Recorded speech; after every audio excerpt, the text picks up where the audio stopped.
प्रेमचंद का एक चित्र मेरे सामने है। पत्नी के साथ फोटो खिंचा रहे हैं। सिर पर किसी मोटे कपड़े की टोपी, कुर्ता और धोती पहने हैं।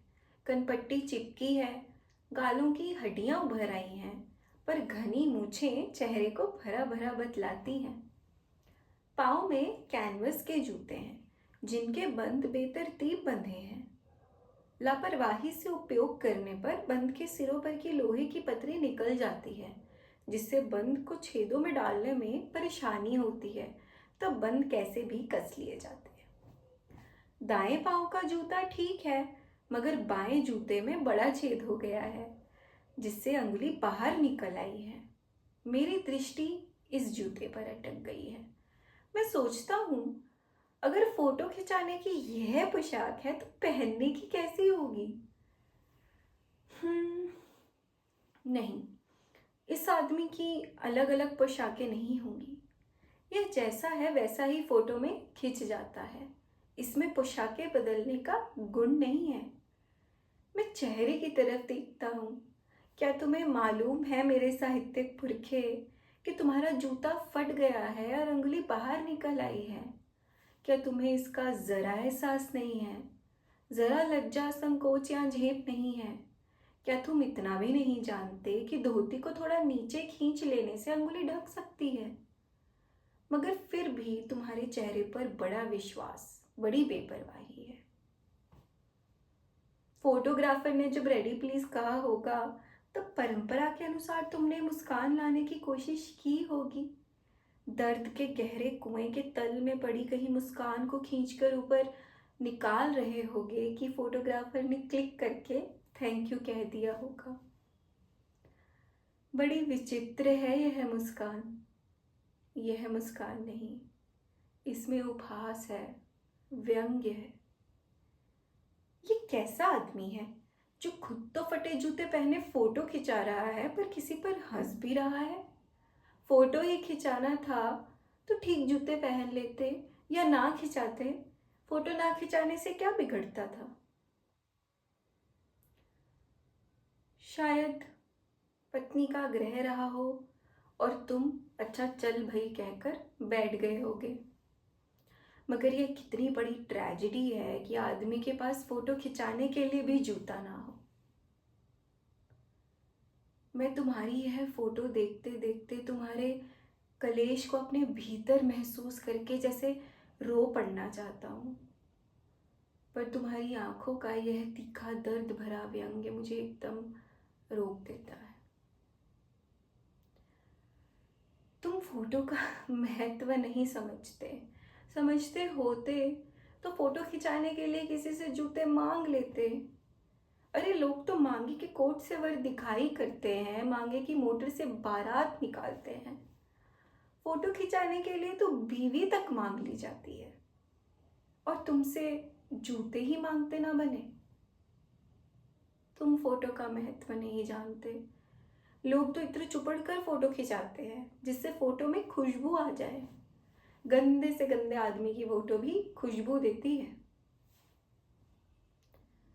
टोपी 8 आने में मिल जाती है, पर जूते उस जमाने में भी 5 रुपए से कम में क्या मिलते होंगे।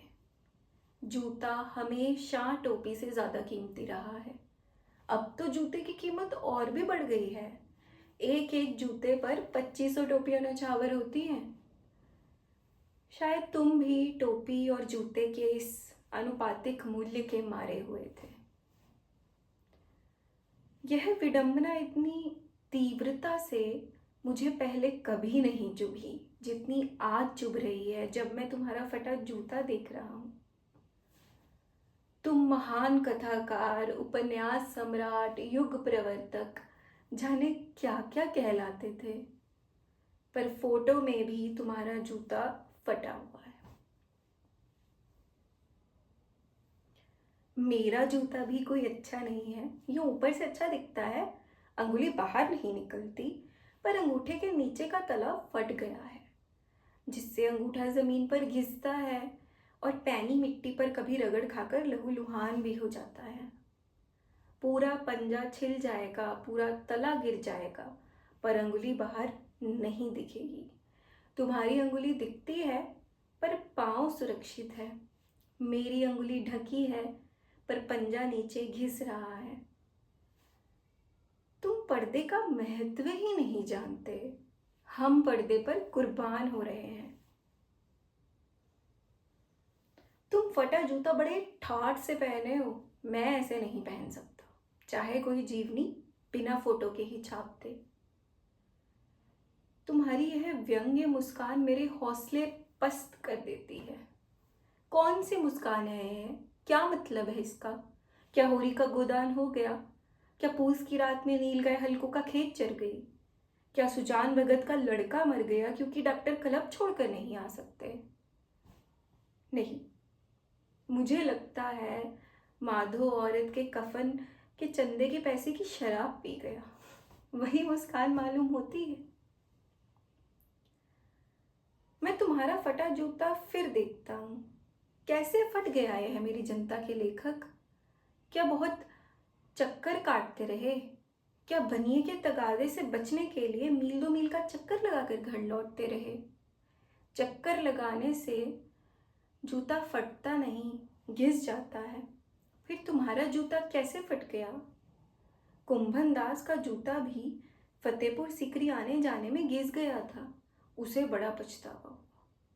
उसने कहा, आवत जात पनहिया घिस गई बिसर गयो हरिनाम। और ऐसे भुलाकर देने वालों के लिए कहा, जिनके देखे दुख उपजत है उनको करीबो भरे सलाम। चलने से जूता फटता नहीं, घिसता है। फिर तुम्हारा जूता कैसे फट गया? मुझे लगता है तुम किसी सख्त चीज को ठोकर मारते रहे हो। कोई चीज जो परत पर परत सदियों से जम गई थी, उसे ठोकर मार मार कर तुमने अपना जूता फाड़ लिया। कोई टीला जो रास्ते पर खड़ा हो गया था, उस पर तुमने अपना जूता आजमाया। तुम उसे बचाकर उसके बगल से भी तो निकल सकते थे। टीलों से समझौता भी तो हो जाता है। सभी नदियां पहाड़ थोड़े ही फोड़ती हैं। कोई रास्ता बदलकर घूमकर भी तो चली जाती हैं। तुम समझौता कर नहीं सके। क्या तुम्हारी भी वही कमजोरी थी जो होरी को ले डूबी? वही नेम धर्म वाली कमजोरी। नेम धर्म उसकी भी जंजीर थी। पर तुम जिस तरह मुस्कुरा रहे हो, उससे लगता है नेम धर्म तुम्हारा बंधन नहीं था, तुम्हारी मुक्ति थी। तुम्हारी यह पाँव की उंगली मुझे संकेत करती सी लगती है। जिसे तुम घृणित समझते हो, उसकी तरफ हाथ की नहीं, पाँव की उंगली से इशारा करते हो।